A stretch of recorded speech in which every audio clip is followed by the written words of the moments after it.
Hello? Did I scare you? I hope I did a little.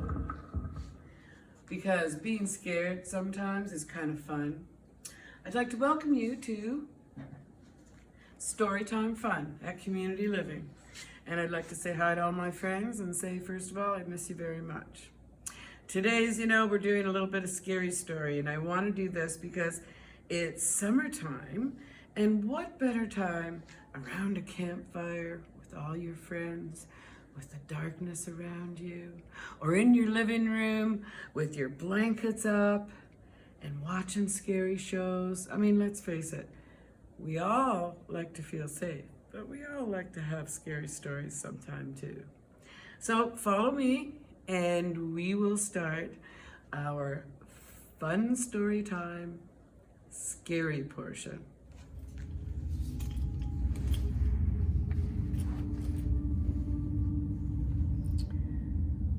Hello and welcome to Storytime Fun. And as I said, today we are going to enjoy scary stories to tell in the dark.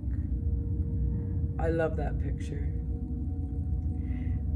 Before I start, I did a little research on this book, and every single story is an old folk story that's been around for years.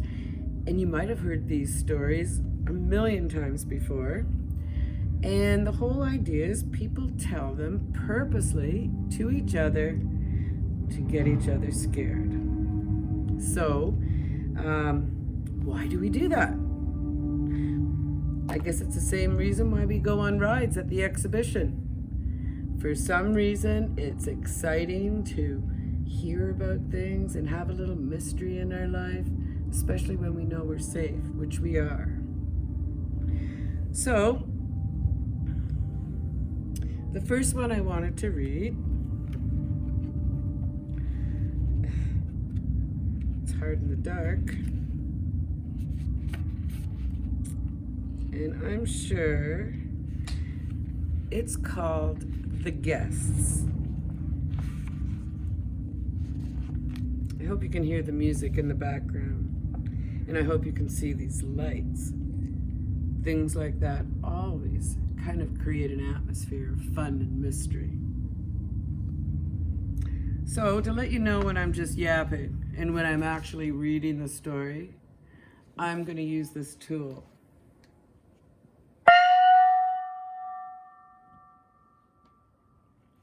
The Guests. A young man and his wife were on a trip to visit his mother.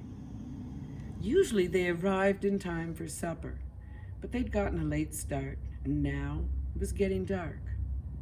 So they decided to look for a place to stay overnight and go on in the morning. Just off the road, they saw a small house in the woods. Maybe they rent rooms, the wife said, so they stopped to ask.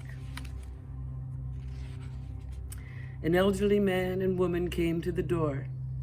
They didn't rent rooms, they said, but they would be glad to have them stay overnight as their guests. They had plenty of room, and they would enjoy the company. The old woman made coffee and brought out some cake, and the four of them talked for a while. And then the young couple were taken to their room. They again explained that they wanted to pay for this, but the old man said he would not accept any money. The young couple had a great night's sleep and got up early the next morning before their hosts had awakened. On a table near the front door, they left an envelope with some money in it for the room. They went on to the next town. They stopped in a restaurant and had breakfast. When they told the owner where they'd stayed, he was shocked. "That can't be," he said. "That house burnt to the ground, and the man and the woman who lived there died in the fire." The young couple couldn't believe it, so they went back to the house. Only now there was no house. All they found was a burned-out shell. They stood staring at the ruins, trying to understand what happened. And then The old woman screamed.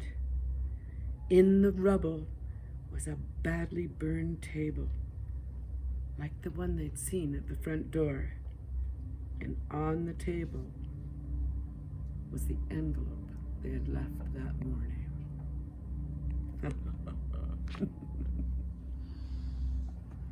I don't know why scary stories make me laugh, but they do.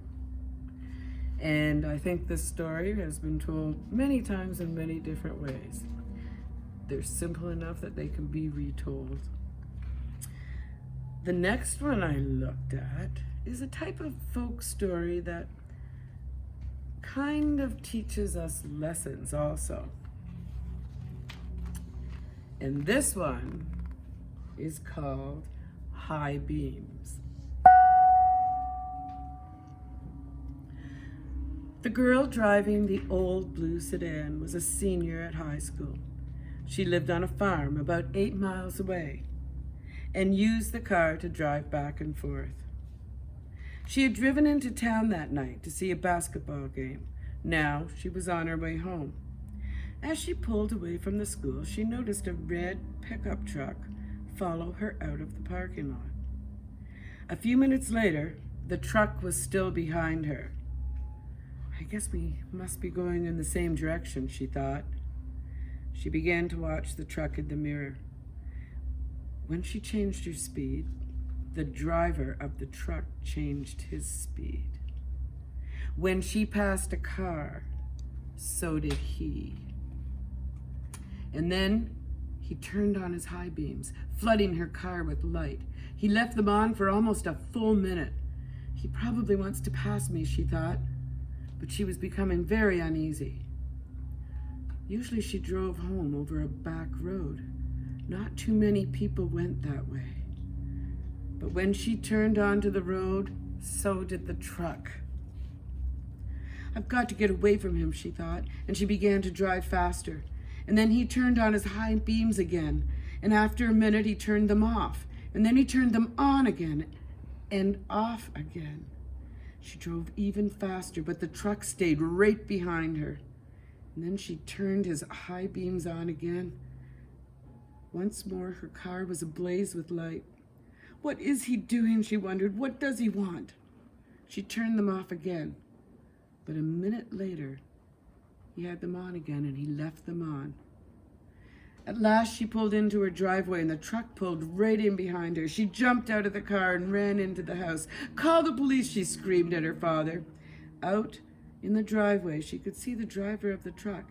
He had a gun in his hand. When the police arrived, they started to arrest him, but he pointed into the girl's car. "You don't want me," he said. "You want him."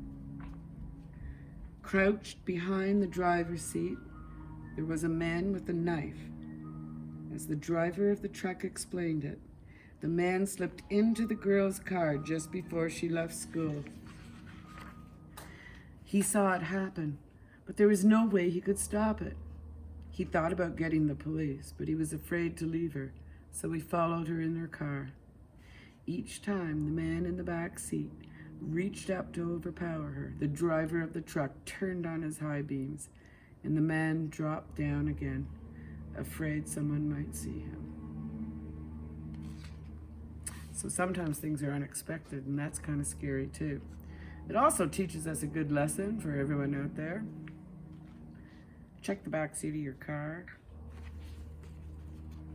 Anyway, a lot of these stories, something that I think is a lot of fun is to make up your own stories. And I remember years ago when I'm walking to the beach with my kids, I used to tell them and their friends a story about the faceless princess. And every time we walked to the beach, which if they behaved was every day if they were lucky, I would tell them the story as we passed this old house up on a hill that had a beautiful balcony. It started when my youngest said to me one day, "Mommy, who's on that balcony?" And I said, don't know where it came from, but I said, "Oh my God, don't look up there." "Why?" And they all looked. I said, "No, don't look up there. That is the house of the faceless princess. And if she's out there, and if you look at her and her eyes meet yours, her intent is to steal your face, to replace her blank expression. Well, I used to scare my kids to death, but they loved it. And every time we walked by, we'd all say, "Don't look at the faceless princess, don't look at the faceless princess." But as a mother, I realized the thing about fear, we love to be a little bit scared, but we have to know that we're in control of this world. So one day when we were going, I told them that there was a really smart little boy. And although he was scared, he knew the secret. And the secret is that he could think his way out of anything. So he went to the store and he bought a balloon. And he bought a marker and he put a happy face on that balloon. And when he walked by the house of the faceless princess, he held up the balloon with the happy face. And sure enough, the princess took that smile and she never stole a face again. What's interesting to me is, about 10 years later, there was a child who came to my house. He was the younger sibling of one of my kids' friends. And I heard him in the yard, and he started telling a story of the faceless princess. And it was a lesson to me that we don't need to hear things on TV. We don't need this. The world is a lot smaller than we know it. I realized that a story that was told to children 10 years ago surfaced 10 years later and was just as scary. And I think that's how folklores are born. So I guess continue creating, tell your story, listen to stories, and enjoy. And don't be scared. Think of it as an adventure and have a little fun. Goodbye for now and enjoy your night.